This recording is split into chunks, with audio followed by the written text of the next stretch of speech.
லைட்டா குறையுது. ஆமா. அதாங்க அது. இருங்க. நீங்க அப்படியே நீங்க ரெண்டு பேரும் பேசுங்க. நீங்க ரெண்டு பேரும் அப்படியே பேசுங்க. ஆ என்ன பண்றீங்க? சரிங்க சார். ம். நீங்களே அது சரி. என்ன தண்ணியிலே இருக்கிறீங்களா? ம். தண்ணி சொல்லுங்க. தண்ணியிலே இருக்கிறீங்களா? வாட்டர். தண்ணிதான். தண்ணிதான். ஆ அவர் இந்த இது லெமன் டீ மட்டும் குடிச்சுக்கிறீங்க கொஞ்சம். Lemon juice. Okay okay. அது லெமன் கொடுங்க. ஜூஸ். லெமன் ஜூஸ் அது கொடுங்க. இந்த மாதிரி சுடுதண்ணியில கொஞ்சம் புளிஞ்சு விட்டு நாட்டு சக்கரை அவ்வளவுதான். ஆஹா. நான் வர ம். வாட்டர் தான் இருக்கேன். நான் வர தண்ணி தான். ஆ ஒண்ணும் இல்ல. நான் பேரிச்சு மனமோ எலுமிச்சு மனமோ எதையும் எடுத்துக்கிறதே இல்லை. பரவாயில்ல பரவாயில்ல. ஆமா. அவர் ஐயா சொன்னதுல இருந்து வர தண்ணினா தண்ணி தான். ஆ, அது நானும் ஒரு ஆரம்பத்துல 20 நாள் வெறும் கருப்பட்டி மட்டும் இருந்தேன். அப்புறம் 30 நாள் வந்து தண்ணி தான். தண்ணியில இருந்த பிறகுதான் அந்த வாமிக்கு பச்சை வாமிக்கு. நானும் கருப்பட்டி வெல்லம் நாங்க அதெல்லாம் போட்டுக்கும் போது அப்படிதான் இருந்துச்சு. அதுக்கப்புறம் இப்ப தண்ணியில போட்டு போறேன். இல்லதான் வெறும் தண்ணியில இருந்தாதான் அந்த பச்சை வாமிட்டு வரும். ஆமா ஆமா, வெறும் வாமிட்டு இருந்தாதான் அந்த அழுக்கல வாமிட்டா பச்சையா வந்து இறங்கும்.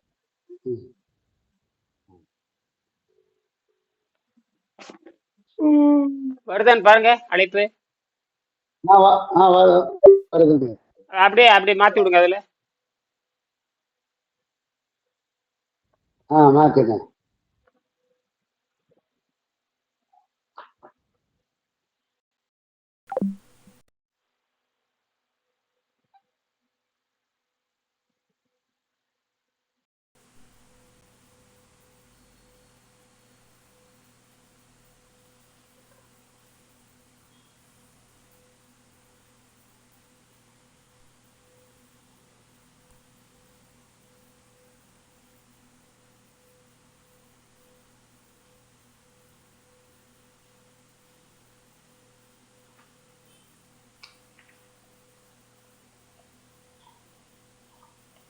அப்படியே அப்படியே இருங்க.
அவங்களுக்கு கட் ஆயிடுச்சுங்க.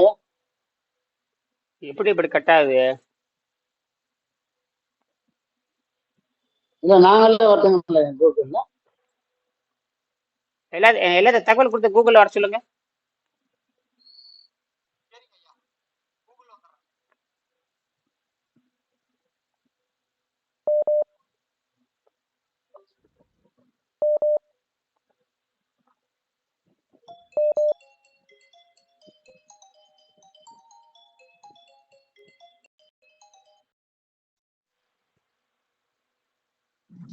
இல்ல கூகுள்ல வாங்க. கூகுள் மீட்ல வந்துருங்க. சரி குருவே.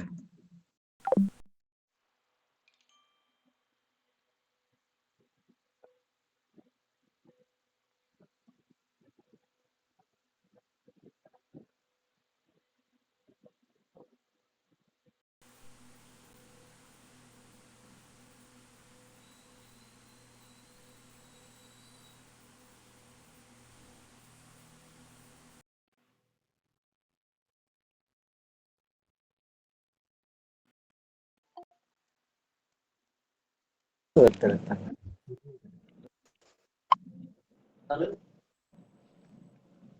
அனைவருக்கும் குருவே. வணக்கம். வணக்கம் வணக்கம் அனைவருக்கும் வணக்கம். ஐயா வணக்கம். வணக்கம் வணக்கம் வணக்கம் வணக்கம் வணக்கம்.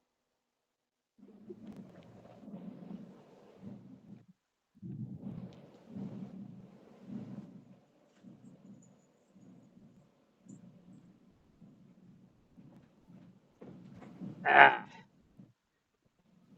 இங்க சுந்தருக்கான வெங்கடாசல வந்துருவார்னு நினைக்கிறேன். அவருக்கு சொல்லிட்டு கூகுள் அவர் சொல்லிட்டேன். சரி, எப்பொருள் இன்னைக்கு வந்து நல்ல முன்னேற்றம் இருக்கு. இப்ப அந்த ஆஹ், வழி அந்த அந்த வழி என்னாச்சு? சண்முகம், உங்களுக்கு வழி என்னாச்சு? இந்த 5 மணிக்கு பேசணுமே, 4 மணிக்கு பேசணுமே, அது என்னாச்சு? அது கம்மியாகிக்குது. மறுபடியும் என்ன, வேற வேற என்ன பிரச்சனை? இப்ப இந்த சோல்ற ஜெயிண்ட் நோகுது. அது மாறுது, அது ஒன்றும் இந்த கவலைப்பட சைடு தேவையில்லை. இது அப்படியே ம் இந்த 4-5 வரலாம் ம் அப்படியே குறைக்க இசுக்கிற மாதிரி இசுக்குது வரல. போடுங்க எலுமிச்சை. இன்னைக்கு பூரா என்ன பண்றீங்கன்னா எலுமிச்சை தண்ணியிலேயே போடுங்க. நாளைக்கு பூரா ஓய்வு விடுங்க. நாளைக்கு கிட்டத்தட்ட பார்த்தீங்கன்னா ஒரு 10 மணி வரைக்கும் ஓய்வு விடுங்க. காலையில வகுப்பு வந்ததுக்கு அப்புறம் அப்படியே தூங்கிடுங்க.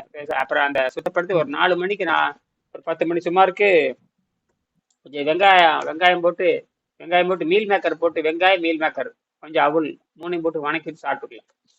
நம்ம சாப்பிட்டுட்டு மறுபடியும் அவளு மீல்னாக்கா அவளு மீல் மேக்கர் வெங்காயம். ஒரு 4 மணிக்கு. ஆமா, காலையில செய்யுங்க. காலையில வகுப்பு முடிச்சுட்டு ஒரு 10 மணி 11 மணி சுமாருக்கு போட்டு சாப்பிட்டுருங்க. அது பார்த்து மறுபடியும் ஸ்டார்ட் பண்ணலாம். தப்பு இல்லை. எடை பார்த்துங்க. அவள் ஒரு எடை கூட 2 கேஜி குறைஞ்சிட்டு இருக்குதாங்க குருவே. அதை குறையிட்டு அந்த எடை குறைஞ்சிட்டாவே சளி வெளியே போகுதுன்னு அர்த்தம். அந்த எடை நிக்கணும். அதுக்கு தான் இந்த பிடிக்கிறேன். புட்டிச்சு இழுத்துட்டோம்னு வச்சுக்க, அப்புறம் வந்து அதுக்கப்புறம் திருப்புன்னு திருப்பலாம். அந்த எடை வந்து நியூட்ரல் ஆகி 15ல இருந்து இப்ப 17க்கு போயிடுச்சுங்க. 15ல இருந்து 17ன்னு என்ன எதை சொல்றீங்க? குறைஞ்சிக்கிறது 17 குறைஞ்சி இருக்குது. ஓ, 17 43 தான் இருக்கிற. 43 இருக்கிறீங்க. 43. அப்ப சரி. அப்ப அந்த 43 இருக்கிறப்ப தான், அந்த குறையிறப்ப தான் அந்த உள்ள இருக்கிறது பூரா இழுத்து அந்த சதையெல்லாம் கரையுது. சதை கரையிறப்போ, தேவையற்ற சதை கரையிறப்போ அது தன்னை வேலை ரிப்பேர் பண்ணிட்டு வெளியே கிளம்புது. அதாவது பழுது பார்த்துட்டு குப்பையெல்லாம் எடுத்துட்டு அது வெளியே போகுது. அப்ப அந்த இடத்துல இது வரைக்கும் நீ அதாவது அந்த ரிலீஸ் ஆகிறப்ப சின்ன சின்ன துன்பத்தை கொடுத்துட்டு போகுது. மவனே இன்னையோட பண்ணிடாத, அடுத்த தடவை தப்பெல்லாம் பண்ணாதேன்னு சொல்லிட்டு எச்சரிக்கை கொடுத்து அது வெளியே போகுது. அதாவது எப்படின்னு கேட்டீங்கன்னா, இந்த துன்பத்தை அது கொடுத்துதான் வெளியே போகுது. இப்ப இது வரைக்கும் இன்பமா வாழ்ந்துருச்சு. அந்த நம்ம இன்பம், நாக்குக்கு இன்பமா இருக்கிறப்ப உள்ள எல்லா செல்களும் இன்பமா இருந்துட்டு இருக்குது. கடைசியில நம்ம நோய் வருகின்ற பொழுது எல்லாத்தையும் விரட்டுறப்ப அது அங்கங்க சின்ன சின்ன உபாதைகளை உண்டாக்குது. அது நோய் மாறி காட்டும் அறிகுறிகள். அது நோய் மாறி காட்டும் அறிகுறிகள். அதாவது திருப்பி நம்ம என்ன சொல்றோம்னா, மீண்டும் நம்ம அந்த 19ஆம் பக்கம் எடுங்க. சங்கர் 19ஆம் பக்கம் எடுத்துக்கங்க. 19வது பாடம் நாம் திருப்பி 143 142 43 எடுங்க. எடுத்துட்டு உயிர் என்பது ஒரு சக்தி. உயிர் என்பது ஒரு 143 உயிர் என்பது ஒரு சக்தி. திருப்பி நான் படிக்கணும். ஏன்னா நமக்கு வந்து 1 கோடி ஆண்ட டவுட் இருக்குது. இன்னைக்கு நேரத்துல 1 லட்சம் ஆண்ட டவுட் இருக்குது, 1000 ஆண்ட டவுட் இருக்குது, அல்லது ஒரு 500 ஆண்டா இருக்குது, அல்லது ஒரு 300 ஆண்டு. எப்படி பார்த்தாலும் சந்தேகத்துல தான் நம்ம வாழ்ந்துட்டு இருக்கிறோம். நமக்கு வந்து சந்தேகம் வந்து சர்வநாசம். ஏன்னா நமக்கு உணவு பழக்கம் வேறு, ஆரோக்கியம் என்பது வேறுன்னு நம்ம இது வரைக்கும் சொல்லிக் கொடுக்கவே இல்லை. அதாவது சித்தர்கள் கூட தெளிவாக சொல்லவில்லை. என்னது? சித்தர்கள் கூட தெளிவா சொல்லல. இப்ப நான் சொல்றேன், உணவு பழக்கம், அதாவது மனம் வேறு உடல். நான் தைரியமா சொல்றேன், மனம் வேறு உடல் வேறு. இப்ப நான் கூட இப்ப எலுமிச்சம்பழம் சாறு சாப்பிட்டு வந்திருக்கேன். எலுமிச்சம்பழம் சாப்பிட்டு எங்க துணையார் வந்திருந்தாங்க. வந்து அந்த எலுமிச்சை சாறு போட்டு கொடுத்தாங்க. அதை நான் ஒரு டம்ளர் குடித்தேன். அந்த எலுமிச்சம்பழத்தை போட்டு கொஞ்சம் சர்க்கரையை போட்டு கொடுத்தாங்க. அவங்க எப்பவுமே கொடுப்பாங்கன்னு வச்சுக்கங்களேன். ஆனால் அது வந்து நாக்குக்கு ருசியே தவிர யாரும் குழப்பிக்கொள்ளக்கூடாது. ஆரம்ப கட்டத்தில் இருக்கிறவங்க எலுமிச்சம்பழம், நான் சொல்ற உணவெல்லாம் சாப்பிட்டுட்டு தான் வரணும். அதெல்லாம் வந்து உச்சகட்டத்துக்கு போறப்பதான் வந்து தண்ணீரை குறைச்சிட்டு இப்ப எனக்கு வந்து எந்த வேலையும் 25 வருஷமா எனக்கு வேலையே கிடையாது. 26 வருஷமா எனக்கு வேலையே கிடையாது. இப்ப நாளைக்கு காலையில எங்க போறேன்? தோட்டத்துக்கு போறேன். ஏன்னா நாளைக்கு ஒரு முக்கியமான ஒரு சந்திப்பு இருக்கு. போயிட்டு சீக்கிரம் வந்துருவேன். அந்த ஒரு அம்மா வர்றாங்க, அம்மாவும் மகனும் வர்றாங்க. அவங்களுக்கு அப்பாயின்மெண்ட் கொடுத்தாச்சு. காலையில காங்கேயத்திலிருந்து வர்றாங்க. வந்து அது ஏற்கனவே சொன்னேன், நேற்று எல்லா கண்டிஷனும் பேசியாச்சு. நாளைக்கு வரும்பொழுது மறுபடியும் கடுமையான கண்டிஷன் பேசி அது ஒத்துக்கிட்டா தான் வந்து நாம ஸ்டார்ட் பண்ண போறோம். ஏன்னா அவங்களுக்கு வந்து நுரையீரல் கெட்டு போச்சுங்கிறாங்க. நுரையீரல் மட்டும் கெடல, அந்த உடம்புல இருக்கிற 12 லேயரும் கெட்டு போச்சுன்னு பேசி பழகணும். என் துணைவியார் கூட ஏதோ கை வலிக்குது நான் சொன்னேன், பாரு காய்கறி வெங்காயம் நிறைய வாங்கி வச்சிருக்கேன். இன்னைக்கு கிலோ 20 ரூபாய்க்கு பெரிய பெரிய வெங்காயம் ஒரு 5 கிலோ வாங்கினேன். 20 ரூபாய்க்கு பெரிய பெரிய ஒரு வெங்காயம் வந்து 150 கிராம் இருக்கு. அவ்வளவு பெரிய வெங்காயம் வாங்க வச்சிருக்கேன். அதை அரிஞ்சு போட்டு அவள் போட்டு கடலப்பருப்பு உடம்பு தாளிச்சு விட்டு அவள் கஞ்சி வச்சு சாப்பிட 2-3 நாள் சொல்லியிருக்கேன். அது இந்த கை வலிக்குது கால் வலிக்குது, இதெல்லாம் ஒன்றும் கிடையாதுங்க. அந்த சாதாரண உணவு உள்ள தங்கி தங்கி தங்கி ஆசிட்டா மாறுது. ஆசிட்டா மாறினா குஸ்ன்னு வாயு உற்பத்தி ஆகி, என்னது குப்புன்னு வாயு உற்பத்தி ஆகி, இந்த வாயு உற்பத்தி ஆகி மலச்சிக்கலும் இருக்கும். ஏன்னா இந்த சாதாரண உணவு திங்கிறதுக்கு முக்கித்தான் பேலணும். சாதாரண உணவு திங்கிறதுக்கு எப்படி பேலுவானு முக்கித்தான் பேலணும். அப்ப பூரா கேஸ் அங்க ஃபார்ம் ஆயிரும். இந்த கேஸ் கொஞ்சம் கீழே இறங்குச்சுன்னா அது எங்கெங்க வேணாலும் போகும். எங்கெங்கனாலும் போகும். அது போகுமாவானது. அது வந்து கண்ணு ஊசி நுழையாத இடத்துல கூட கேஸ் பூந்துரும். ஊசி நுழையாத இடத்தில் கூட வாயு பூந்துரும். என்னது? வாயு தண்ணி பூதாது, ஆனால் எது பூந்துரும்? கேஸ் பூந்துரும். என்னது? வாயு. இதுதான் ஆளை சாப்பிடிக்கிறது. அது இது ஸ்கேன்ல தெரியாது. நீ போய் கை வலி கால் வலி ஐயோ கத்துனீங்கன்னா ஸ்கேன்ல தெரியாது. ஸ்கேன்ல லிக்விட் கூட தெரியாது. ஸ்கேன்ல சால்டா இருக்கதான் கண்டுபிடிக்கணும். அதனால ஸ்கேன்ங்கிறது வைத்தியம் கிடையாது. ஸ்கேனுங்கிறது ஒரு பொருள் வந்து திட பொருள் இருக்குதா இல்லையா, அவ்வளவுதான். அது வைத்தியரே கிடையாது. என்னது? எதையுமே வைத்தியர் கிடையாதுங்க. உள்ள இருக்குதா இண்டிகேஷன் காட்டும். கம்ப்ளீட் அதாவது உண்மையான பயோகெமிஸ்ட்ரி ரிப்போர்ட்டுங்கிறது யாருக்குமே தெரியாது. சும்மா ரத்தத்தை செக் பண்ணிட்டு அது, ஏன்னா உடம்பு தினம் மாறிக்கொண்டு இருக்குதுங்கிறான். அதாவது ஒரு நாளைக்கு பல லட்சம் கோடி செல்லு புதுசா அழியுது, பல லட்சம் கோடி செல்லு புதுசா உற்பத்தி ஆகுது. அப்படின்னா நீங்க தினமும் பிறக்குறீங்க, தினம் சாகுறீங்க. என்னது? தினம் பிறக்கிறோம், தினம் சாகுறோம். என்னது? உயிர் வெளியே போறதில்ல, மற்றபடிக்கு கோடிக்கணக்கான செல்லு செத்துக்கிட்டு இருக்குது. கோடிக்கணக்கான செல்லு. சில செல்லு வந்து 100 நாள் இருக்குதுங்கிறான், சில செல்லு வந்து 120 நாளுங்கிறான். தினம் செத்து பிழைக்கிற செல்லெல்லாம் இருக்கு. இதெல்லாம் கணக்கு போட்டு பார்த்தீங்கன்னா இதெல்லாம் மாறிட்டே இருக்கிறதுனால உண்மையான பயோகெமிஸ்ட்ரி ரிப்போர்ட்டுங்கிறது உண்மையானது கிடையாது. அந்த நேரத்துல என்ன இருக்குது? என்னது? அந்த நேரத்துக்கு இருக்கு. அதுதான் நீங்க ஒரு சந்தேகம். சொல்லுங்க. இந்த நீர் உணவு முறைக்கு நம்ம முழுமையா வந்துட்டோம்னா அந்த செல்கள் வந்து இறக்குற கால இடைவெளி அதிகமாகுங்களா? இது எப்படி? நல்ல கேள்விதான். இத இப்படி புரிஞ்சுக்குங்க. நன்கு அதுக்கு என்ன பதில்னா கொஞ்சம் வேறு மாதிரி கேள்வி கேட்கணும். அதாவது அந்த என்ன சொல்றாருன்னா டாக்டர் அர்னால்ட் எஹ்ரெட் 5வது தலைப்புல பாத்தீங்கன்னா 5வது பாடத்துல என்ன சொல்லியிருக்காருன்னா, நன்கு சுத்தமான உடல் ஒரு செல்லை எரிப்பதோ பயன்படுத்துவதோ வெடித்தள்ளுவதே கிடையாதுங்கிறார். அதாவது நன்கு சுத்தமான உடல், அதாவது இந்த நியூட்ரல் பாடி. என்னது? நியூட்ரல் பாடினா அதுக்கு மேல வெயிட் குறையக்கூடாது. என்னது? அவன் அந்த 10 நாள் ரெஸ்ட்ல இருந்து கண்டுபிடிக்கணும். அந்த 10 நாள் நீங்க நிச்சயமா ஒரு நாளைக்கு ஒரு வாரமாவது அது ஏதோ ஒரு நாள் வரும் பொழுது ஒரு 4 நாள் 5 நாள் வீட்டுல இருக்கிற மாதிரி கண்டுபிடிச்சிட்டோம்னா அதுக்கப்புறம் நீங்க தேவையில்லை. அதுக்கப்புறம் சராசரி வேலைக்கெல்லாம் போகலாம். அதெல்லாம் ஒரு காலம் வரும். அந்த மாதிரி வரும்போது உங்களுக்கே மனசு வரும், டேய் போதும்டா சாமி, நீ ஒரு வாரம் ரெஸ்ட் எடுத்து பார்க்கலான்னு. ஏன்னா எப்ப பார்த்தாலும் வேலை வேலை வேலை சம்பாரிச்சு போயிட்டே இருப்பீங்க. அதுக்காக அட்ஜஸ்ட் பண்ணி போயிட்டே இருக்க வேண்டியதுதான். ஒரு நாள் உங்களுக்கு மனசு மாறி ஒரு வாரம் நம்ம காய்ச்சல படுத்த மாதிரியோ அல்லது ஒரு வாரம் ஐசியூ வார்டில் படுத்த மாதிரியோ நினைச்சுக்கிட்டு ஒரு வாரம் நீங்க இருந்து சுத்தப்படுத்திட்டீங்கன்னு வச்சுங்க. அதுக்கப்புறம் தேவையில்லை. அதுக்கப்புறம் நீங்க சராசரி நீங்க வண்டிக்கெல்லாம் போகலாம். இப்ப அவர் கேட்ட கேள்விக்கு தான் பதில். அதாவது என்ன சொல்றாருன்னு கேட்டீங்கன்னா, நன்கு சுத்தமான உடல் ஒரு செல்லை எரிப்பதோ பயன்படுத்துவதோ உபயோகப்படுத்துவதோ கிடையாது. அதாவது வெளித்தள்ளுறதும் இல்லை, அது பயன்படுத்துறதும் இல்லை, எரிப்பதும் இல்லை. அதாவது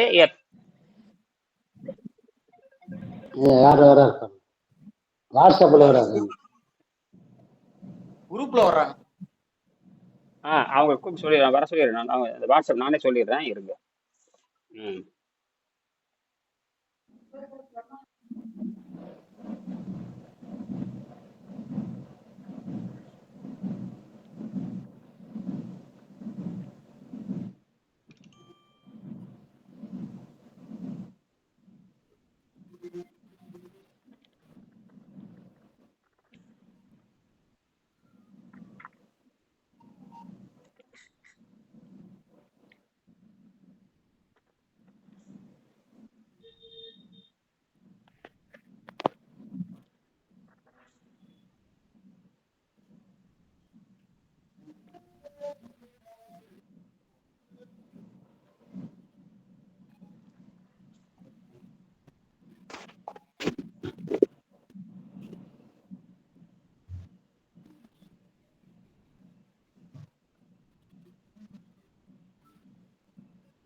போன்ல கூப்பிடுங்க ஐயா.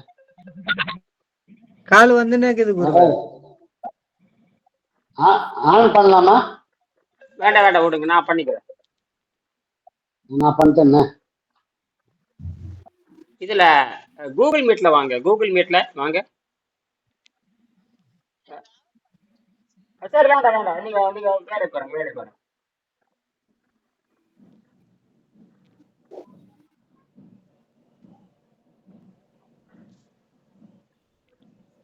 இவங்க இந்த பாண்டிச்சேரி சேர்ந்தவங்க. ம்.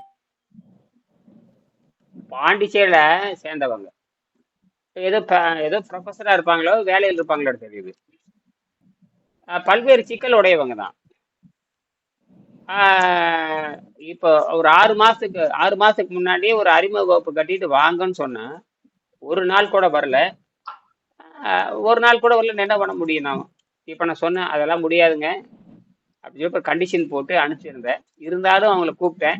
டிராவல் இருக்கிறாங்க, எப்போ பார்த்தா டிராவல் இப்படியே போயிட்டே இருந்தா ஒரு நாளைக்கு ஆஸ்பத்திரி போய் சாக வேண்டியதுதான். உடம்பு கெட்டு போனா ஒன்றும் பண்ண முடியாதுங்கய்யா, இது ஒண்ணுமே பண்ண முடியாது. புத்தகம் வாங்கி படிச்சாலும் மண்டையில ஏறாது. ஏன்னா நீ ஒரு ஆள்கிட்ட ஒப்படைக்காத வரைக்கும் நீங்க எப்படி சரண்டர் ஆகுறீங்க? ஒரு ஒரு ஆசிரியர்கிட்ட சரண்டர் ஆகுறீங்க, அப்புறம் உங்க கடவுள் நம்பிக்கையில சரண்டர் ஆகுறீங்க. அந்த மாதிரி முழுமையா படிச்சுக்கிட்டு உங்க உடம்பை உண்மைக்கு ஒப்பு கொடுக்கணும். அப்பதான் நீங்க தப்பிக்க முடியும். உங்க இஷ்டத்துக்கு அது நடக்கவே முடியாது. வேணா கொஞ்சம் முன்ன பின்ன மாத்திக்கலாம், ஆனால் இப்படித்தான் போயாகும். நான் சொல்றது புரியுதுங்களா சங்கர்? கொஞ்சம் முன்ன பின்ன ஒரு நாள் முன்ன பின்ன நீங்க பண்ணிக்கலாமே தவிர ரூட் இப்படித்தான் போயாகணும். வேறு வழியா ரெண்டே வழிதாங்க, ரெண்டே வழிதான். ஒண்ணு சாதாரண உணவு தின்னு போட்டு நோவலை சாப்பிடணும். நல்லா எழுதி வச்சுக்கங்க. சாதா இட்லி தோசை கண்டதை கறி மீன் கோழி முட்டை இட்லி தோசை தின்னு போட்டு புழுத்து போய் நோய் வந்து அப்படியே நாடி நரம்பு போய் இட்டு போய் சீரழிஞ்சு சாப்பிடணும். அல்லது இந்த மாதிரி சுத்தப்படுத்தி தானாவே உயிர் கண்டு போற மாதிரி வாழணும். இந்த ரெண்டை தவிர வேற வழியே இல்லை. இது எவ்வளனாலையும் மாற்ற முடியாது. ஒன்னா சாவணும், அல்லது இயற்கை வாழ்வு வாழ்ந்து தானா உயிர் பிரியணும். இந்த ரெண்டை தவிர வழியே கிடையாது. நல்லா புரிஞ்சுக்கணும். ஆகினால நீங்க விட்டு விட்டு செய்யலாம், ஒன்றும் தப்பு கிடையாது. இது ஒன்றும் பெரிய மந்திரமோ தந்திரமோ ஒரு சூத்திரமும் கிடையாது. இந்த வெள்ளைக்கார முண்டங்கள் அவன் தப்பு பண்ணி நாசமா போயிட்டான். இப்ப சிக்கிட்டு நான் ஒருத்தன் தான் இருக்கிறேன். ஏவன்னு எடுத்து இந்தியாவில ஏவன்னு எடுத்து பேசுறதுல அது தைரியம் கிடையாது. ஏன்னா அவன் ஆகாரத்தை நிறுத்திருக்கணும், ஆகாரத்தை குறைச்சிருக்கணும், உடம்பை இடைச்சிருக்கணும். எல்லாமே அவனுக்கு இப்ப எனக்கு எல்லா பொறுப்பும் இருக்குது. நாளைக்கு நான் போய் எங்கேயாவது காத்திலே நாள் இருந்து காட்டணும், தண்ணியிலே இருந்து காட்டணும். விஞ்ஞானிகள் கூப்பிட்டு நீ இப்படிலாம் பண்ணுன்னு சொன்னா பண்ணி காட்டணும். எல்லாத்துக்கும் நான் தயாரா இருக்கும். ஆனா எவனும் கூப்பிட மாட்டேங்கிற. அது ஒரு காலம். ஏன்னா இது உண்மையிலே எனக்கு தெரிஞ்சு போச்சு. ஏன்னா செஞ்சதே ஒரு விஞ்ஞானிங்க, செஞ்சதே ஒரு விஞ்ஞானி, அறிவியல் விஞ்ஞானி, பல கண்டுபிடிச்ச விஞ்ஞானி. சாதாரண இல்லை. அவர் சொல்றாரு, நான் கண்டுபிடிச்சது வந்து விண்வெளிக்கு போய் குடியேறணும். விண்வெளியில் போய் குடியேறணும்னா அதுக்கான கருவிகள் 220 பக்கம் படிச்சு பாருங்க. 220 பக்கம் 220 பக்கம் அவர் கண்டுபிடிச்சதை நான் டெவலப் பண்ணியிருக்கேன். இப்ப கூட டெவலப் பண்ணி இப்ப எங்க ஸ்வீடனுக்கு அனுப்பிச்சிருக்கேன். ஸ்வீடனுக்கு அனுப்பிச்சு அந்த ஸ்வீடன்ல இருக்கிற ஸ்வீடன்னா உங்களுக்கு தெரியும், பெரிய அது ஒரு ஐரோப்பிய நாடு. அந்த நாட்டுக்கு அனுப்பிச்சிருக்கேன். இப்ப கூட வாட்ஸ்அப்ல பேசி அனுப்பிச்சிருக்காரு. என்னுடைய 5 கண்டுபிடிப்பும் போட்டிருக்கேன் பாருங்க. அந்த 5 கண்டுபிடிப்பும் அங்க அனுப்பிச்சிருக்கேன். அதை வந்து அங்க இருக்கிற கல்லூரி மாணவர்களை படிக்க சொல்லி கொடுத்துருக்கேன். அதை போய் நாளைக்கு போய் இறங்கி போய் ஒரு 10-15 காப்பி எடுத்து எல்லாத்தையும் படிக்க சொல்லி அது அந்த இப்படி ஒரு அறிவியல் இருக்குது அப்படின்னு அவங்கள படிக்க சொல்றேன். எனக்கு கூட காது ஒரு மாதிரி இருக்கு. சரி. ஐயா அந்த ஃபாஸ்டிங்ல அப்ப இறந்த செல்களை பத்தி கடைசியா பேசிட்டு இருந்தோம். அப்ப இந்த ஃபாஸ்டிங் அப்ப என்ன சொல்றாருன்னா, ஃபாஸ்டிங் இருக்கிறப்போ இந்த ஃபாஸ்டிங்கிறது சுத்தம் தான். இந்த சுத்தம் இருக்கிறப்பன்னு கேட்டீங்கன்னா, இந்த நன்கு சுத்தமானதுக்கு அப்புறம் இந்த உடம்பானது ஒரு செல்லை எரிப்பதும் கிடையாது, ஒரு செல்லை பயன்படுத்துவதும் கிடையாது, ஒரு செல்லதை பயன்படுத்துவதில்லை, எரிப்பதும் இல்லை, அப்புறம் வெளியேற்றுவதும் இல்லை. அது தூய செல், பியூர் செல். ஆனால் இந்த டிகே செல், செத்து போன செல் பார்த்தீங்களா? இந்த செத்து போன செல் என்னன்னு கேட்டீங்கன்னா, நாம இந்த தூய உடலா இருக்கிறப்ப அந்த தூய உடல் இருக்கிற அந்த பசி உடல், அந்த பசி தெரியாது. பசிங்கிறது வாதமித்த கபம், அது நியூட்ரல் ஆயிடும். நீங்க பசினா அரிக்கிற மாதிரி இருக்கக்கூடாது. இந்த பசி உடல் இருக்கணும், ஆனா அந்த சுறுசுறுப்பா இருக்கணும். இவன் பசின்னு சொல்லிட்டு உள்ள போட்டு மந்த மாற மாதிரி அது இருக்கக்கூடாது. அந்த பசி அமைதியா இருக்கணும், எந்த பிரச்சனையும் தரக்கூடாது. அந்த உடல் பசி உடலா மாறிடும். அப்ப என்ன பண்ணும்னா, இந்த டெட் செல் இருக்கு பாருங்க, இறந்து போன செல்லை நம்ம உடம்பு சாப்பிட ஆரம்பிச்சிடும். சாப்பிட்டு தன்னை பலப்படுத்தி கொள்ளும். அதே நேரத்துல அதாவது 2 செல் இருக்கும், 2 வகையான கிருமிகள் கண்டுபிடிச்சிருக்காங்க. ஒண்ணு நல்ல கிருமிகள், கெட்ட கிருமிகள். இது என்ன பண்ணும்னா, நல்ல கிருமித்தின் ஆதிக்கம் அதிகமாகி தீய கிருமிகளோட ஆதிக்கம் குறைஞ்சு போய் அது ரத்தத்துக்குள்ள போய் ஒளிஞ்சிரும். எங்க போய் ஒளிஞ்சுக்கும்? ரத்தத்துல. சரி, அந்த கிருமிகள் எந்த கிருமி நல்லதா கெட்டதா? நல்லது எதுக்கு ஒழியுது? நல்லதுதான் தின்னு வளமா. இப்ப நம்ம நல்ல கிருமிகள் வளமாயிட்டு வருது. இந்த தீய கிருமி என்ன பண்ணும்னா, அது கண்ணுக்கு தெரியாத துகளாக மாறி எம்ஆர்ஐ ஸ்கேனுக்குன்னு தெரியாம ரத்தத்துல போய் மறைஞ்சிரும். ஏன் மறைஞ்சிருதுன்னா, இவன் மறுபடியும் தப்பு பண்ணும் பொழுது டாயின்னு மேல முடியாது. என்னது? உன்னை போட்டு தள்ளிடும். புரியுதா? அப்ப நல்ல கிருமிய வளர்க்கலாம், கெட்ட கிருமி அடக்கலாமே தவிர 2ஐயும் ஒழிக்க முடியாது. நல்ல கிருமியை ஆதரவு கொடுத்து வளர்க்கலாம், கெட்ட கிருமியை அடக்கி வைக்கலாமே தவிர சாகடிக்க முடியாது. என்னது? சரி, அப்படின்னா அந்த வீரியத்தை குறைக்கலாம்னா சுத்தப்படுத்த பொட்டி பாம்பு அடங்கி போய் ரத்தத்துல போய் பல கோடி ஆண்டுக்கு பின்னாடி போய் ஒளிஞ்சுக்கும். அப்புறம் எப்ப வரும்டா? இவன் பழையபடி ஆசைப்பட்டு ஆசைதான், அது ஆசை வர திங்க ஆரம்பிச்சிருவீங்க. திங்க உடனே அது போய் தகவல் போயிடும், அவன் திங்க ஆரம்பிச்சிட்டான், அவனை திருப்பி மேலவா மேல் எழுந்து வந்து அந்த மனித குலத்தை அழித்து விடும். இதுதான் வெங்கடேசன் எழுதியிருப்பார், நல்லா படிச்சு பாருங்க. அப்படின்னா இப்ப புரிஞ்சுக்கணும், அவனுக்கு இனிமேலே ஒண்ணுமே தேவையில்லை, மாவு சித்தை மட்டும் திங்கா முட்டை ஒண்ணும் பண்ணணும். விதைகளை திங்காதீங்க. என்னது? ஒண்ணுமே இல்ல, ரகசியம். விதையும் சதையும் திங்காதீங்க. என்னது? அவ்வளவுதான், வேற ஒண்ணுமே இந்த ரகசியம் இல்ல. விதைனா விதையில செய்யப்பட்டத. விதையில எது வருது? உலகத்துல எல்லாமே விதை தான், விதை இல்லா பண்டமே கிடையாது. என்னது? விதை இல்லாத பண்டம் எல்லாமே விதை போட்டுதான் சாப்பிட முடியும். அப்ப அந்த விதையை விட்டுருங்க. இப்ப விதையை விட்டுட்டு விதையில இருந்து வர்ற கிளை இருக்கு பாருங்க, கீரை, காய், கனி, இதெல்லாம் வந்து கிளைகள். என்னது? பிரான்ச். அதெல்லாம் மெயின் கிடையாது.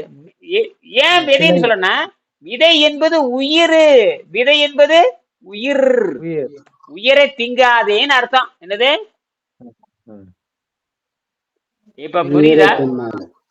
ஏன்னா விதை என்பது இனப்பெருக்கத்துக்கு அடிப்படையானது. நீ விதையிலிருந்து வரக்கிற கீரை சாப்பிடலாம், விதையிலிருந்து வந்து காயை சாப்பிடலாம், விதையிலிருந்து வர கனியை சாப்பிடலாம். அந்த கொட்டை யாரும் சாப்பிடறது இல்ல. கொட்டை யாருமே சாப்பிடறது இல்ல. மாம்பழத்தை சாப்பிடறோம், கொட்டை தூக்கி வீசிடுறேன். பனம்பழத்தை சாப்பிடறோம், கொட்டை தூக்கி வீசிடுறேன். புரியுதா? புரிஞ்சுங்க. ஆனா அரிசி மட்டும் நேரா இந்த விதையவே திங்கிறான், அங்கதான் சரிப்படி கொடுக்குது.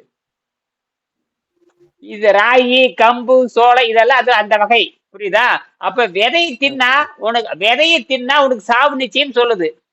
இப்போ நல்லா புரிஞ்சுக்கணும். ஏன்னா மாம்பருப்பு வாயில வைக்க முடியாது, பனங்கொட்டையை திங்க முடியாது, நாவல் கொட்டையை திங்க முடியாது. இது ருசிக்கு என்ன பண்ற? இந்த மாவையும் நீங்க திங்க முடியாது. ஆனால் வேண்டுமென்று ருசியை சேர்த்தி போதைப் பொருளாக 1,00,000 ஆண்டுக்கு மேல கண்டுபிடிச்சிட்டான். போதைப் பொருளாக 1,00,000 ஆண்டுக்கு மேல கண்டுபிடிச்சிட்டான். 1,00,000 ஆண்டுதான் வச்சுக்குவோமே. அப்பதான் உங்களுக்கு மண்டையில மரபுல ஏறி மறந்துடணும் இல்ல. மரபுல ஏறி பண்ற தப்பு 1000 பேர் சொன்னாலும் மாற மாட்டேன். என்னது 1000 பேர் சொன்னாலும் 1000 பேர் சொன்னாலும் மாற மாட்டோம் நாம. அந்த அப்போ 1,00,000 ஆண்டு பழக்கம் இருந்திருக்கலாம். அந்த மரபணுலே போயிருக்குது. உங்க தாத்தன் ஒரு ஒரு 10,000 ஆண்டுக்கு முன்னாடி எந்த நாட்டுக்காரன் யாருக்கு தெரியும்? இப்ப நான் வந்து இவ்வளவு பேசுறேனே, ஒரு ஒரு 1,00,000 ஆண்டுக்கு பின்னாடி போய் பார்த்தா ஆப்பிரிக்காவை சேர்ந்திருப்பேன், அமெரிக்காவை சேர்ந்திருப்பேன், எவனே எனக்கு தெரியாது. இப்ப நான் இந்தியாவில இருக்கிறேன், தமிழ்நாட்டுக்கு சொல்லாமே தேவையா. இப்ப கூட ஒருத்தனை கண்டுபிடிச்சாங்க. இங்க கம்பம் தேனில வந்து மாயாண்டி அப்படின்னு ஒருத்தரை கண்டுபிடிச்சாங்க.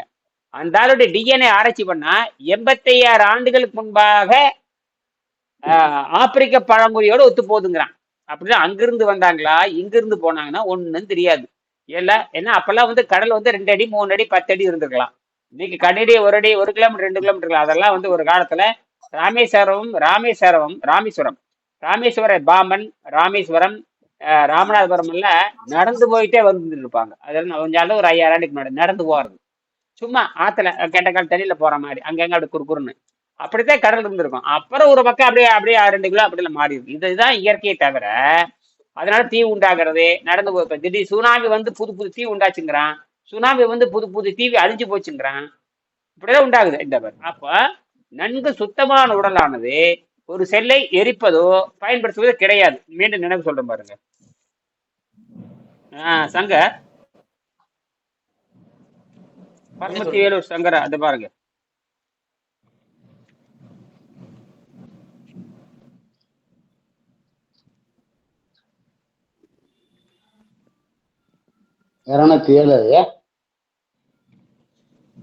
இங்க பாருங்க 71ஆம் பக்கம் பாரு. 71ஆம் பக்கம் கழிவுப் பொருள்களும் விஷப்பொருள்களும் இல்லாத ஒரு மனித உடலுக்கு மேற்படி சுத்தமான மனித உடல் என்ற இயந்திற்கு அது அவ்வப்போது உபயோகப்படுத்தப்படும் தண்ணீரை மட்டும் கொடுத்து வந்தால் நீங்கள் உடல் ரீதியாகவும் மன ரீதியாகவும் மேலான நிலைக்கு எடுத்து செல்வீங்க. சரியா?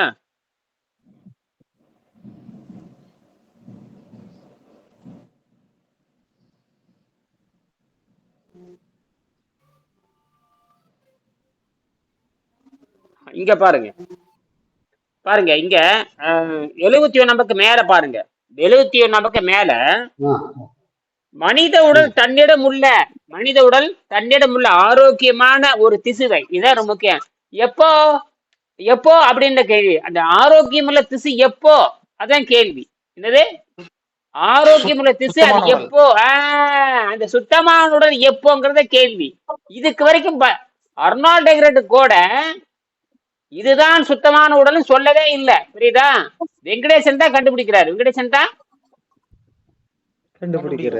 எடை போட்டு கண்டுபிடிக்கிறார். எப்ப எடை போட்டு கண்டுபிடிக்கிறாரு? தன்னுடைய 93 கிலோ எடை 63 கிலோ எடைக்கு பிறகு நான் நீர்ல இருந்து எடை குறையல. அந்த 5 மாசத்திலே கரைச்சிருக்காரு. அந்த 30 கிலோ குறையறப்ப கர்றன்னு குறைஞ்சிட்டு வந்திருக்கு. உப்பு மாவு சாப்பிட்டுருக்காரு. 2 நாளைக்கு ஒருக்கா இந்த மாதிரி காலையில் நீங்க சாப்பிட்டீங்க அருமையானது. அதே மாதிரி கோதுமை ரவை போட்டு 1/2 கிலோ வெங்காயத்தை போட்டு தேவையான தினங்கள் சாப்பிடப்பட்டது அப்படின்னு சொல்லுவாரு. அப்ப 2 நாள் 3 நாள் நீர் பயிற்சி பண்ணிட்டு அந்த வாந்தி வர்றப்போ சாப்பிட்டு 6 மாசத்துல 93 கிலோ இருந்து 63 கிலோக்கு வராரு. வந்ததுக்கு ஸ்டாண்டர்ட் ஆயிடுச்சுங்கிறாரு. அதுக்கப்புறம் நான் ஃபாஸ்டிங் போடுறேன். அப்ப மயக்கம் கிறுகிறுப்பு வேற சராசரி வேலைக்கு போறேன், வண்டியில ஏற பஸ்ஸுல போறேன், 20 கிலோமீட்டர் போயிட்டு வர்றேன், இப்படி எல்லாம் சொல்றாரு. நான் அன்றாட வேலைகளை எனக்கு காற்றே உணவாக மாறிவிட்டது, எனக்கு தண்ணீரும் குறைந்து விட்டேன்னு சொல்றாரு. அந்த கண்டுபிடிச்ச எழுதுறவர் வெங்கடேசன் தான். ஆனால் அர்நாடகர் ஒல்லியாத்தான் இருப்பார். அர்நாடகர் பாத்தீங்கன்னா அவர் ஒல்லியாத்தான் இருப்பார். பாருங்க, கோட்டு போட்டு ஒல்லியாத்தான் இருப்பார். குண்டு பண்ணி மாதிரி இருக்க முடியாதுங்க. தொப்பை இருக்கப்படாது, ஒல்லியா இருக்கும். தொப்பையே இருக்கப்படாது, அப்படியே ஒட்டிய வயிறு மாதிரி பாத்தீங்கன்னா ஒட்டிய வயிறு மாதிரி இருக்கணும். எப்படி இருக்கணும்? வாழை இலை மாதிரி இருக்கணும். அது பாம்பு வயிறுன்னு சொல்லுவாங்க. அந்த வாழை இலை இன்னைக்கு பாத்தீங்கன்னா வயிறு மட்டும் வயிறு பெருத்த ஆம்பளைங்களும் பொம்பளைங்களும் இல்லாத நாடே கிடையாது. இந்தியாவில வந்து அத்தனை பேர் வயிறு பெருத்தவன் தான்.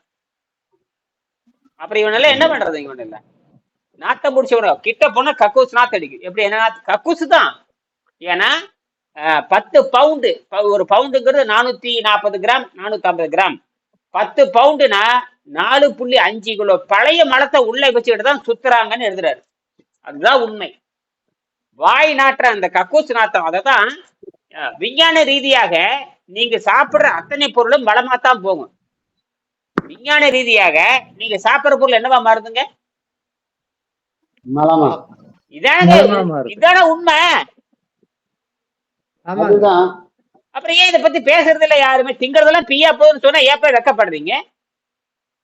போனா போய் உனக்கு என்ன பண்ண, நான் சாப்பிடுறேன். அது சரி. அப்புறம் பியாட்டான போகுதுன்னு சொன்னா அது ஒத்துக்கணும். அப்புறம் திங்கறதுல என்ன? பீ தான். சுயறிவு யாருமே பயன்படுத்த மாட்டேங்கிறாங்க. சொல்றது இல்ல மாவனுக்கு. அதுதான் ஏன்டா வாய் நாத்தம் அடிக்கும்? தின்னா வாய் மணக்கணும் இல்ல? வாழைப்பழம் சாப்பிட்டா வாய் மணக்குது இல்ல? கொய்யாப்பழம் சாப்பிட்டா வாய் மணக்குது, பழப்பழம் சாப்பிட்டா வாய் மணக்குது, அன்னாச்சி பழம் சாப்பிட்டா வாய் மணக்குது. ஏப்ப இட்லி தோசை தின மட்டும் குசுநாத்து அடிக்குது வாய்?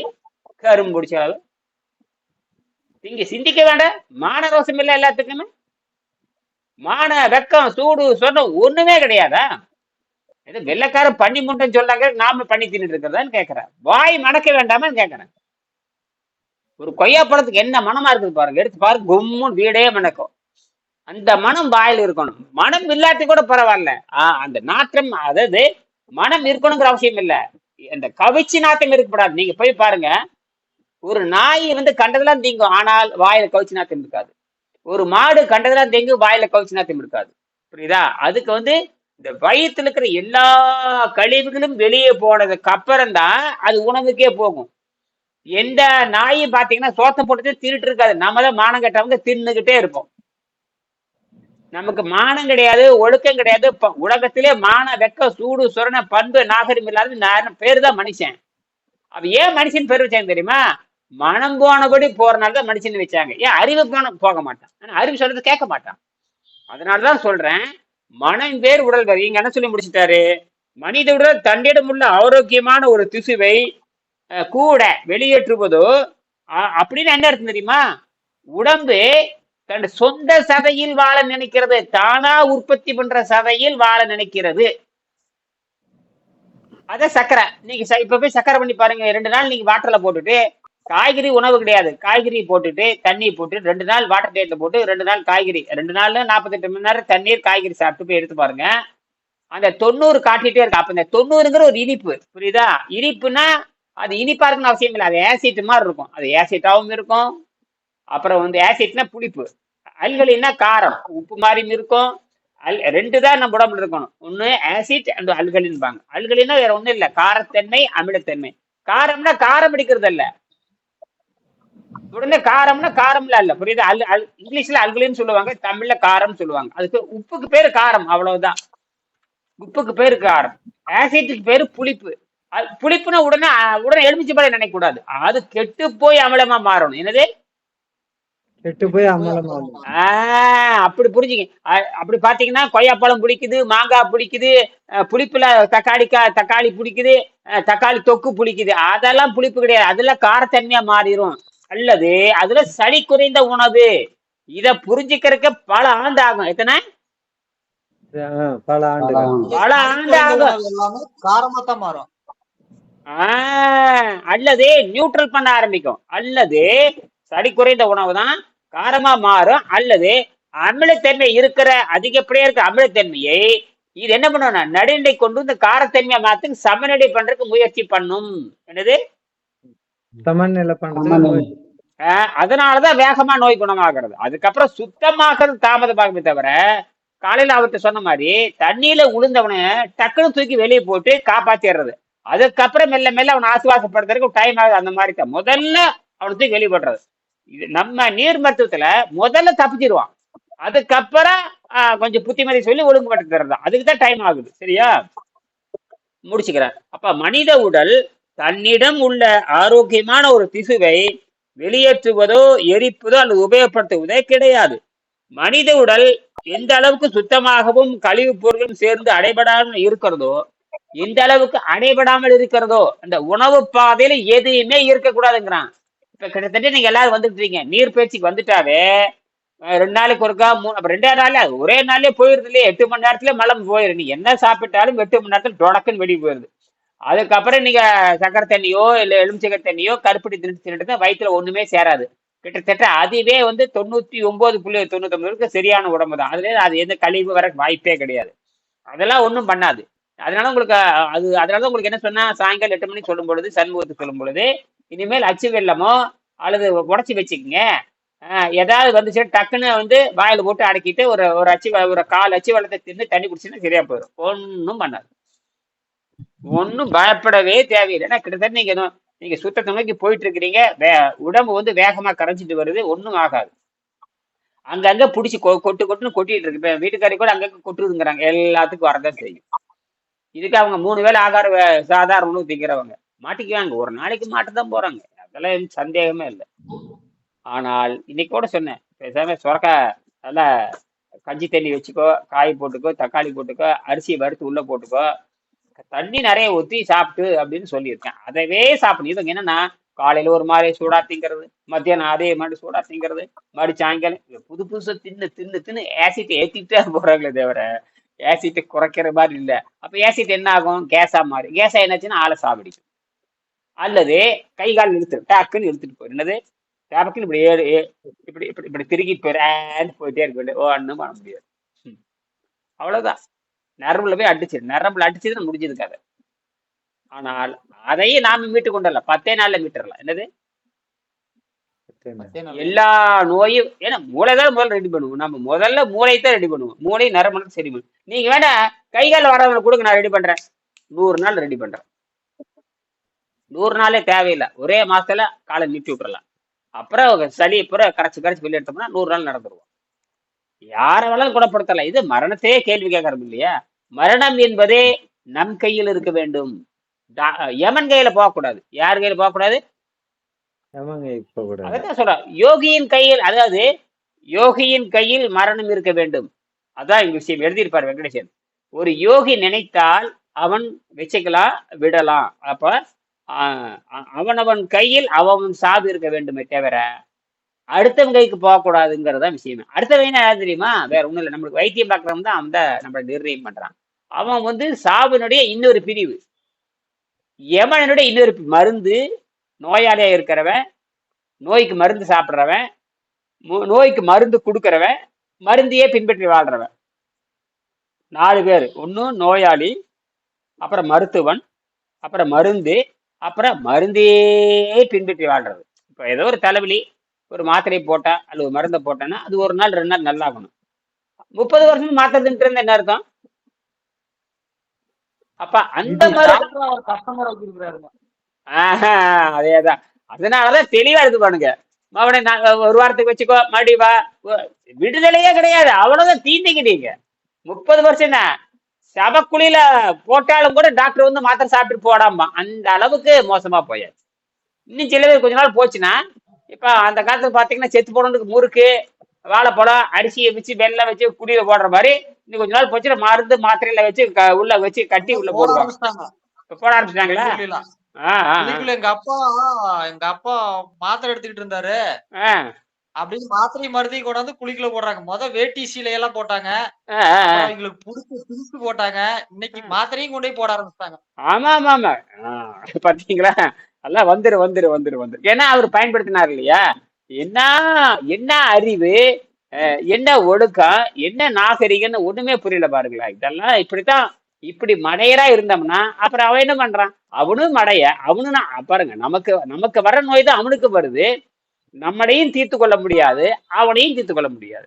இங்க என்ன பண்றோம்னா பிறவி, இப்ப நாம இந்த உணவை விடல, பிறவி நோயான பசி தாகத்தை விடுவதற்கான பயிற்சி தான் எடுக்கிறோம். நம்ம நினைச்சா அசைவம் சாப்பிடலாம், சைவம் சாப்பிடலாம், அதெல்லாம் பிரச்சனையே இல்லை. பசி தாகம் துன்பத்தை தரக்கூடாதுங்கிறதா விஷயமே. பசி தாகம் துன்பத்தை தரக்கூடாது அப்படிங்கறதான்.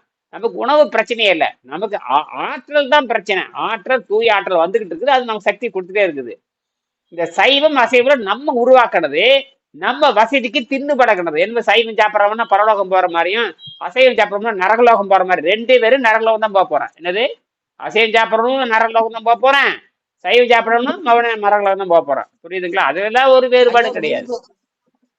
நீங்க சொன்னதுல எனக்கு ஒரு அனுபவம் ஐயா. நீங்க சொன்னீங்கல்ல, தூய உடம்பு வந்து உடலின் திசுக்கள்ல இருந்து எனர்ஜியை எடுக்கிறது இல்லைன்னு. ஆமா. அதை உபயோகப்படுத்த நான் 3 நாள் வந்து நீர் மருத்துவத்தில் இருந்தப்ப சென்னிமலை 1340 படிக்கட்டு ஏறி இறங்குனங்க. என் கால் கொஞ்சம் கூட டயர்டாகவே இல்ல. அருமை. சென்னிமலை முருகன் கோயில். அருமை அருமை. 1340 படிக்கட்டு மேல ஏறி இறங்குனங்க. கால் கொஞ்சம் கூட டயர்டாகவே இல்ல. நானும் கடைசியா ஏற ஏற ஓடிடுறேன். என்னடா அந்த கால் எப்ப டயர்ட் ஆகுதுன்னு ஓடுறேன் நானு. அப்போ ஆகவே இல்லைங்க. அப்பதான் உணர்ந்தேன். அன்னைக்கு தான் எனக்கு இதனோட முக்கியத்துவம் என்னன்னு தெரிஞ்சது. அப்ப முடிவு பண்ணேன், நம்மளோட உடல் இன்னைக்கு சுத்த உடலா இருக்குது. உங்களுக்கு வயசு எத்தனை? அன்னைக்குதான் அதை நான் அனுபவிச்சேங்க. அனுபவித்தாதான் உங்களால அதுக்குள்ள இருக்க முடியும். இப்ப உங்களுக்கு வயசு எத்தனை? எனக்கு வயசு இன்னைக்கு 31ங்க. 31. இது வரைக்கும் எந்த நோயும் வரல? இல்லங்க, நான் எதனால உள்ள வந்தேன்னா எனக்கு தீராத சளி தொந்தரவு. இல்ல அது சளி தொந்தரவு மட்டும்தான், வேற எந்த இதுவும் இல்ல. வேற எந்த இது இல்லைங்க. அதனால ஐயாவுக்குள்ள வந்தேன். அறிவை ஈர்த்து நான் இன்னைக்கு என்னோட உடம்ப மாத்திக்கிட்டேங்க. வீசிங் தொந்தரவு இருந்துச்சா? ஆமாங்க. நான் அதாவது பனி காலத்துல ஆயிடுச்சுன்னா என்னால மூச்சே விட முடியாது. மூச்சு எப்படி இருக்குன்னு பாத்தீங்கன்னா அப்படி இருக்குங்க. அந்த இது யூஸ் பண்ணீங்களா? அதெல்லாம் எதுவுமே இல்லைங்க. இருமியே வெளியெடுத்தேன். அதாவது நான் என்ன பண்ணிடுவேன்னா கேட்டீங்கன்னா, ஜர்க்கின் போட்டு நெஞ்சு பகுதியை சூடு பண்ணிடுவேன். நெஞ்சு பகுதியை சூடு பண்ணிட்டீங்கன்னா சுடுதண்ணி 2 கிளாஸ் குடிச்சீங்கன்னா அந்த சளி ஆட்டோமேட்டிக்கா கரைஞ்சு வாய் வழியாவோ இறப்பைக்கோ போக ஆரம்பிச்சிடும். அது நான் பண்ணிட்டு இருந்தேன். ஆனாலும் அந்த உற்பத்தியை நிறுத்தினா உற்பத்தி ஆகிறது எப்படி ஆகுது அப்படிங்கிற தேடல்ல தான் ஐயாவை பார்த்தேன். அது ரைட். உணவுனாலதான். சரிதான். ஆமா, உற்பத்தி. நானே 2020லயே ஐயாவோட காணொலியெல்லாம் பார்த்து நான் என்னால அதை நம்ப முடியல. ஒரு தண்ணியில போய் ஒரு மனிதன் எப்படி இருப்பான்னு. 2020 ஐயாவை பார்க்கதான் ஆமா அவர் சொல்றது உண்மை, ஏதோ பின்னாடி ஒரு அறிவியல் இருக்கு. அந்த அறிவியலை படிச்சு ஐயா கிட்ட வந்தாங்க. ஆமா, ரைட். அதாவது வந்து என்னன்னா, இந்த ஐயா சொல்ற மாதிரி இந்த மாவு பொருள் பூரா சளியை உண்டாக்கி அது வந்து எனக்கெல்லாம் இந்த மூளையில வந்து அழுத்தம், மண்டையில. இது என்னது, இந்த உணவெல்லாம் போய் இந்த சளியாதான் மாறி இந்த மண்டையில போய் ஏறுது. ஏறுனா தூக்கம் எல்லாமே கெட்டுருது. கெட்டு நம்மளுக்கு வந்து மோசமாயிருது. அப்புறம் என்ன, தூக்கம் இல்லாம ஆயிருது, எல்லாமே ஆயிருது. நம்ம அந்த நீர்பயிற்சி செஞ்சுன்னு எல்லாம் குறைய ஆரம்பிச்சு. ஐயா, இன்னொன்னு, தூக்கம் இல்லாம போறப்ப அதிக எனர்ஜி இருந்தா உங்களுக்கு தூக்கம் வராதுங்க. நான் 3 நாள்ல தூங்குனது வெறும் 1.5 மணி நேரம் தான். ஆமா, நீங்க சொன்ன மாதிரி உடம்போட டயர்டு தான் தூக்கம். ஆமா ஆமா, அதாவது அந்த புரிதல் எல்லாம் நமக்கு இருக்கணும். இல்லைன்னா நமக்கு அதுவே ஒரு ஸ்ட்ரெஸ்ஸா வரும். சொன்ன மாதிரி உணவு பொருள் நம்ம சாப்பிடும் போது உடலுக்கு வந்து அந்த எனர்ஜி கொடுக்குது, மறைமுக போதை. சரி, அதனாலதான் தூக்கம் வர மாட்டேங்குது. சில பேர் 2 வகையில ரைட் தான். சில பேர் என்ன தெரியுமா, சில பேர் வகுறு எம்டியா இருக்கும் போது தூக்கம் வருது, அப்படிதானே? ஆமா. ஒரு நிமிஷம், இன்னும் ஏதோ சொல்ல வர்றாரு கேட்போம். இது ஆச்சரியமா. சரி, சரிதான். எம்டியா இருக்கும் போது நல்லா தூக்கம் வருது. உண்மை. கரெக்ட் தான். இப்போ சில பேர் நிறைய தின்னு போட்டு தூக்கம் வராம தூக்கம் வராம பிறண்டுட்டு இருப்பான். அப்படி ஒரு நோய் இருக்குது. தின்னு போட்டு தூக்கிட்டு இருப்பான், அப்படி ஒரு நோய் இருக்கு. நிறைய தின்னு உடம்பு முடியாம பிறண்டுட்டு இருப்பான். அது இன்னொன்னு, தின்னு தூங்கிடுவான். இப்படி இது ஒரு 2 ரகம் இருக்குதுங்க. தின்னு போதை ஏறி தூங்குவான். சில பேர் வயிறு செரிவானமாகாம இதயத்துக்கு தாறு மாதிரி பிரச்சனை போய் கட்டல போய் தாறு, அப்படி ஒரு 2 வகையில் இருப்பான். ஒண்ணு தின்னு போட்டு தூங்குவான், ஒண்ணு தின்னு போட்டு தூங்க முடியாம இருப்பான். நம்ம அப்படி இல்லை. சுத்தமாக இயற்கையான தியான நிலையில் தூக்கம் வரும். நம்ம தூங்குற தூக்கம் கிடையாது, மெடிடேஷனா மாறிடும். லேசா இருக்கும். நீங்க பக்கத்துல சரக்குனா உங்களுக்கு முழிப்பு வந்துருங்க.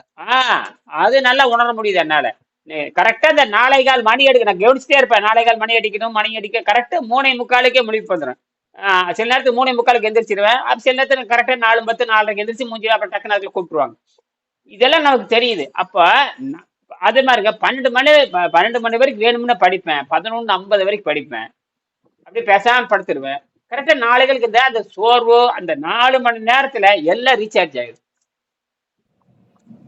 இப்ப நான் காலையில் 4 எந்திரிச்சு வந்தா 4:30 கூப்பிட்டாங்க என்னையா. இன்ன வரைக்கும் நான் படுக்கவே இல்லை. மணி என்னாச்சு 9 போகுது.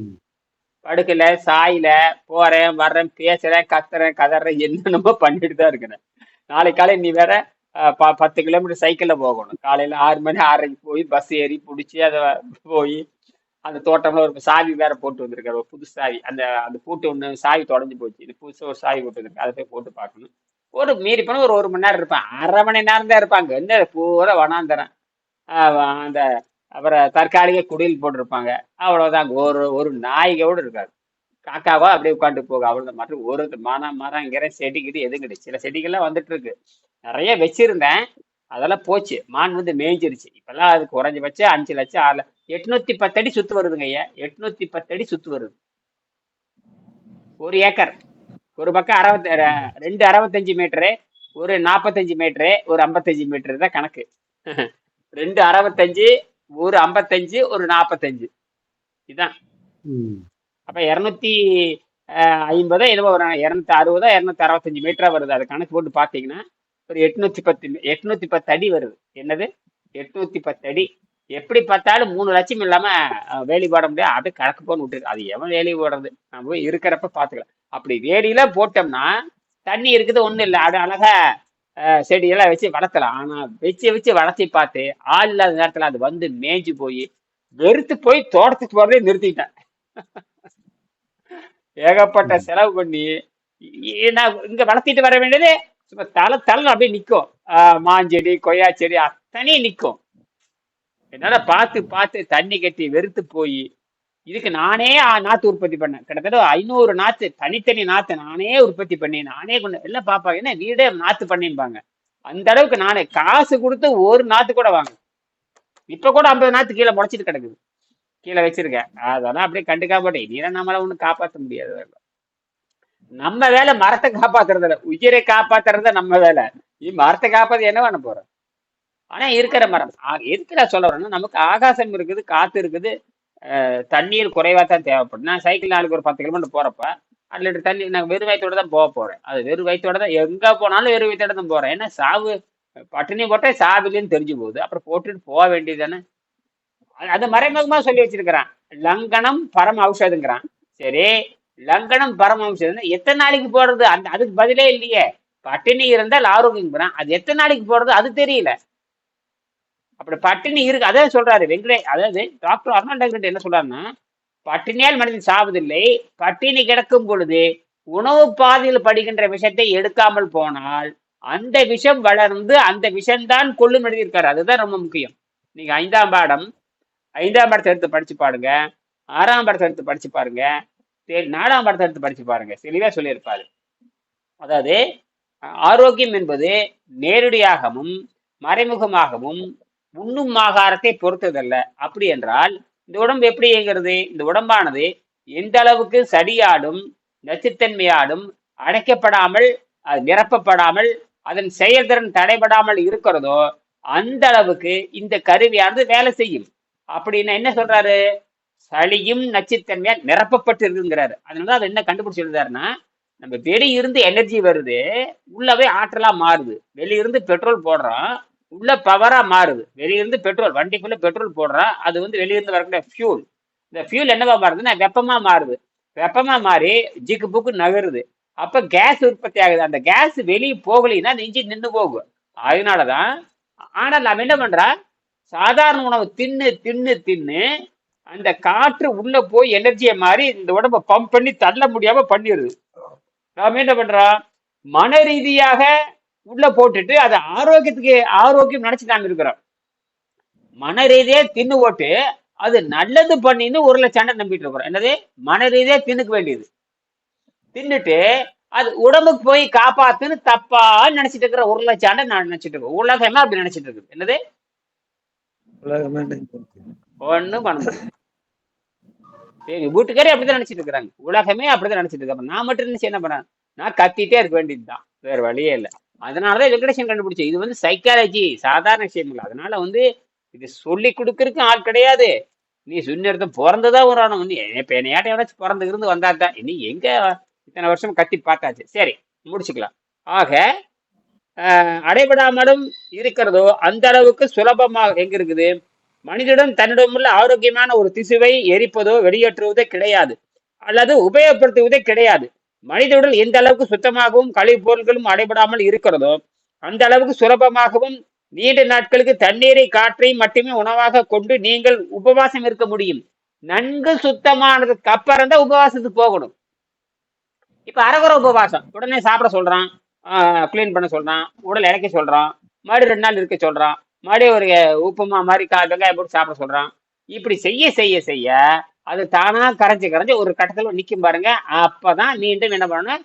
இந்த தண்ணியில இருந்து பார்க்கணும். அப்பதான் தண்ணியில இருந்து பார்த்தா அப்ப எடை குறையலைன்னா அதுதான் உண்மையான எடைன்னு பேரு. அந்த எடை தான் பசி தாகத்தை கட்டுப்படுத்தி யோக உடலாக மாறிக்குது. எத்தனை பல கோடி ஆண்டாக மாறாம இருந்த உடல் நீங்கள் 6 மாதத்தில் மாறிவிடுகிறது. இதுதான் ஆச்சரியமான உண்மை. அதாவது பல கோடி ஆண்டாக நாம வந்து சிங்கிள் செல் பாக்டீரியா 350 கோடி ஆண்டுகளாக, நமக்கு பாரம்பரியம் வந்து 350 கோடி ஆண்டு. அப்படி மாறி மாறி மாறி மாறி பல பல பல பரிணாமம் மாறி பல விலங்காய், பாம்பாய், பறவையாய், திருவாசகத்துல மணிவாசகர் சொல்ற மாதிரி புல்லாக்கி பூடாக்கி பல்லுருமாய் மனிதராய் தேவராய் கணக்கலாயின்னு மாறி மாறி மாறி மாறி வந்து மனுஷரை மாறி அப்புறம் யோகியாக மாறுகிறோம். அதுதான் முதல் பாயிண்ட். அதாவது 6ஆம் நிலை தாண்டி 7ஆம் நிலையாகிய இயற்கையிலேயே இருக்கு. இப்ப பசி தாகத்தை கட்டுப்படுத்திட்டா ஏன் உங்களுக்கு நோய் நல்லாகணும்? பாருங்க, பசி தாகத்தை கட்டுப்படுத்துறீங்க, வெளிக்கு போறதுக்கு கீரை சாப்பிடுறீங்க, காய் சாப்பிடுறீங்க, இங்க நோய் நல்லாகுது. இப்ப தெரிஞ்சு போச்சா இல்லையா? அப்ப எல்லாமே இயற்கைக்கு மாறாவே எழுதி வச்சிருக்கானுங்க. என்னது? இயற்கை மாறாவே எழுதி பாடத்திட்டமே தப்பா எழுதி வச்சிருக்கானுங்க. உண்மையாலே இந்த புத்தகம் இந்த உணவு இல்லாமல், உணவு உண்ணாமல் பத்தி பேசுறதே இல்லை. இல்லாமல் இருந்தால் உடம்பு எப்படி இயங்கும்? இப்போ உணவு இல்லாமல் இருந்தால் உடம்பு எப்படி இயங்கும்? அதான் கேள்வி. இப்ப அதுக்கு பதில் சொல்லியாச்சு. உண்மையாலுமே தமிழக அரசு நினைச்சிருந்தா இந்த புத்தகத்தை 20 வருஷத்துக்கு முன்னாடியே எல்லா நூலகத்திலேயாவது கொடுத்துருக்கணும். கண்டிப்பாங்க ஐயா. அது செய்யவே இல்லை. அரசாங்கத்துக்கு தெரியாது நினைக்கிறீங்களா? என்னோட வீடியோ பார்க்க மாட்டேங்களா? போலீஸ்காரன் பார்த்திருப்பான், காவல்துறை பார்த்திருப்பான், சிஐடி பார்த்திருப்பான், 6000 வீடியோ போட்டிருப்பான். எத்தனை போலீஸ்கார எங்கிட்ட பயிற்சி எடுத்து 100கணக்கான போலீஸ்கார பயிற்சி எடுத்துலாம் இருக்கான். இன்னைக்கும் போலீஸ்காரன் இருக்கிறான், ஐஜி எவனோ எங்கிட்ட பயிற்சி எடுத்தவெல்லாம் இருக்கான். இந்த புத்தகத்தை வாங்கி படிக்கிற ஐஏஎஸ் இருக்கான், ஐபிஎஸ் இருக்கான், ஜட்ஜி இருக்காங்க, எல்லாம் இந்த புத்தகம் வாங்கி படிச்சுட்டு இருக்காங்க. ஒருத்தர் எல்லாம் சாராயம் குடிச்சு கொடுக்கார மாதிரி தான் எல்லாருமே. ஏன்னா எல்லாரும் என்ன விளக்கம் சொல்ல முடியாது, மாட்டிக்கிட்டானுங்க. யாரும் விளக்கு என்னைய தவிர அல்லது வெங்கடேசன் அல்லது இந்த இவ்வளவு தவிர யாரும் விளக்கம் சொல்ல முடியாது. சரியா குருவே? போலீஸ்காரெல்லாம் சாப்பிட்டு உடம்பு குறைஞ்சிட்டா அவங்களுக்கு டியூட்டி இல்லாத போயிடுன்ட்டு ஒரு பையன். ஆமா ஆமா ஆமா ஆமா, அவனெல்லாம் தப்பிக்க முடியாது. அது நிறைய பேர் போலீஸ்காரங்க வந்தாங்க. அது ஒரு ஒழுக்கமான துறை இல்லைங்க, அதுக்குள்ள போனா தப்பு செஞ்சுதான் ஆகணும்.